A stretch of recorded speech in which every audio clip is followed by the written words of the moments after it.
महादेव सट्टा ऐप मामले में पूर्व मुख्यमंत्री भूपेश बघेल के खिलाफ हुई कार्रवाई के बाद प्रदेश की सियासत गरमाई हुई है। सीबीआई की रेड कार्रवाई को लेकर कांग्रेस लगातार भाजपा सरकार को घेरने की कोशिश कर रही है, तो वहीं भाजपा भी कांग्रेस पर लगातार भ्रष्टाचार के आरोप लगा रही है।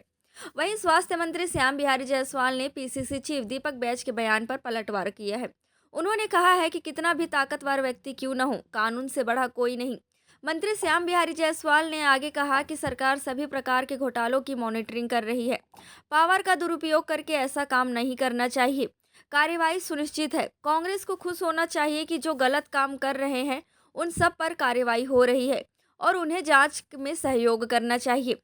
पूर्व मुख्यमंत्री भूपेश बघेल पर सीबीआई के एफआईआर को लेकर पीसीसी चीफ दीपक बैज ने कहा है कि सीबीआई रेड के बाद 21 से अधिक लोगों पर एफआईआर किया गया। केंद्रीय एजेंसियों के जरिए ये हमें डराना चाहते हैं। उन्होंने सरकार पर आरोप लगाते हुए कहा कि मुख्य सरगना सौरभ चंद्राकर का नाम 8वें स्थान पर है, लेकिन भूपेश बघेल का नाम 6वें स्थान पर है।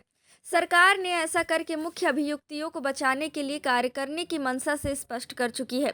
पीसीसी चीफ दीपक बैज ने सरकार पर सवाल खड़े करते हुए कहा कि सरकार क्यों महादेव सट्टा ऐप बंद नहीं कर पा रही है। मंत्री से लेकर नेता के जेब महादेव सट्टा ऐप से भर रहा है, इसलिए कार्रवाई नहीं हो रही है। बता दें कि सीबीआई ने महादेव सट्टा ऐप मामले में पूर्व मुख्यमंत्री भूपेश बघेल को भी आरोपी बनाया है। इस मामले में उनके खिलाफ एफआईआर दर्ज की गई है, जिसमें भूपेश बघेल 6वें आरोपी के रूप में नामित है। कुल 21 लोगों के खिलाफ केस दर्ज किया गया है, जिनमें महादेव ऐप के प्रमोटर सौरभ चंद्राकर और रवि उप्पल भी शामिल हैं।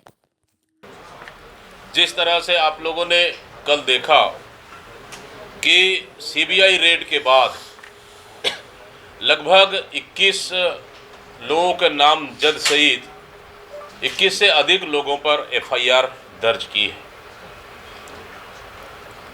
ये सरकार सेंट्रल एजेंसियों के भरोसे छत्तीसगढ़ के विपक्ष नेताओं को डराना चाहती है, धमकाना चाहती है और साथ ही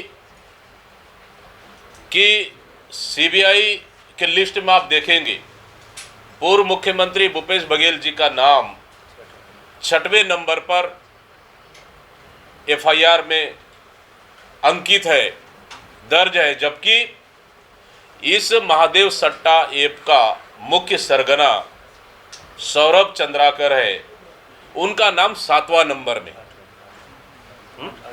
उनका नाम 8वां नंबर में। आखिर क्यों? क्योंकि सौरभ चंद्राकर इस महादेव सट्टा ऐप का मुख्य सरगना है। उनका तो मुख्य आरोपी में होना चाहिए, नंबर 1 पे उनका नाम होना चाहिए।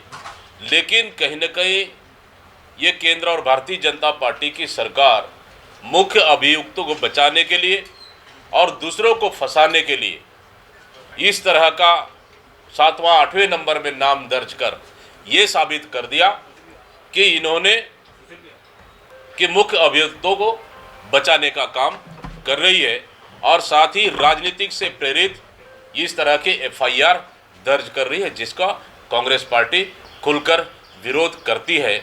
और साथ ही पिछले समय भी हम लोगों ने पूछा, अभी भी सवाल पूछ रहे, आखिर ये डबल इंजन की सरकार बनने के बाद लगभग 1.5 साल हो।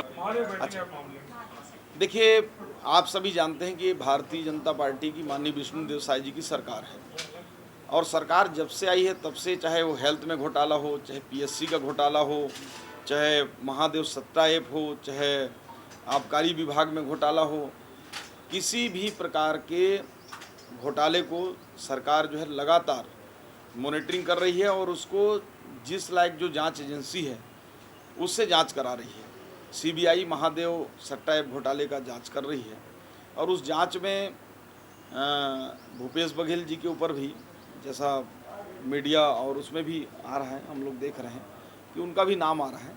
तो निश्चित रूप से कोई कितना ही बड़ा ताकतवर व्यक्ति क्यों ना हो, देश के कानून और संविधान से बड़ा कोई नहीं है।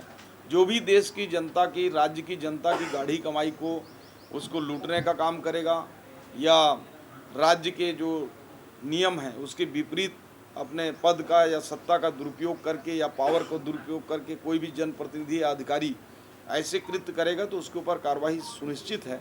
और ये स्वतंत्र एजेंसी है सीबीआई और देश की सबसे बड़ी जांच एजेंसी है और इसको लेकर कांग्रेस के लोग भी बार बार सीबीआई जांच की मांग इस बार विधानसभा में कर रहे थे और यहाँ तक कि नेता प्रतिपक्ष डॉक्टर चरण दास महंत जी ने सदन में भी कहा कि सीबीआई को काम दीजिए, खाली बैठे हैं, पिकनिक मना रहे हैं।